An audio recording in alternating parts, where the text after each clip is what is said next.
ஒரு தாவரத்த மாதிரி இன்னொரு தாவரம் ஜெராக்ஸ் எடுத்த மாரி இருக்கும். அதோட வாசனையா இருக்கட்டும், இல்ல அதோட இலை அமைப்பா இருக்கட்டும், இந்த மாதிரி நெறைய இருக்கு.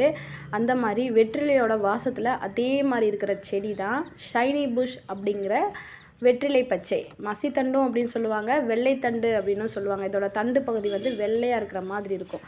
அதனால தான் இதுக்கு பேர் வெள்ளைத்தண்டு அப்படின்னு நினைக்கிறேன். ரொம்ப சாஃப்ட்டான ஒரு தாவரம். கட்டிங்ஸ் மூலியமாவும் வளர்க்கலாம். இல்ல நம்ம விதைகள் மூலியமாவும் வளர்க்கலாம். அதுக்கு மேல இருக்கு பாருங்களேன், அதுதான் விதைகள். அந்த விதைகள் மூலியமாவும் நம்ம வளர்க்கலாம்.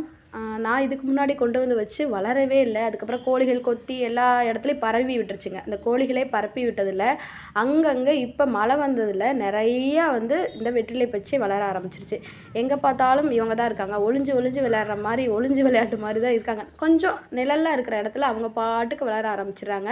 இந்த ஷைனி புஷ்ல நெறைய மருத்துவ பயன்கள் இருக்கு. கிட்னிக்கு ரொம்ப நல்லது, சளி பிரச்சனைக்கு ரொம்ப நல்லது, நோய் எதிர்ப்பு சக்திக்கும் ரொம்ப நல்லது. அதே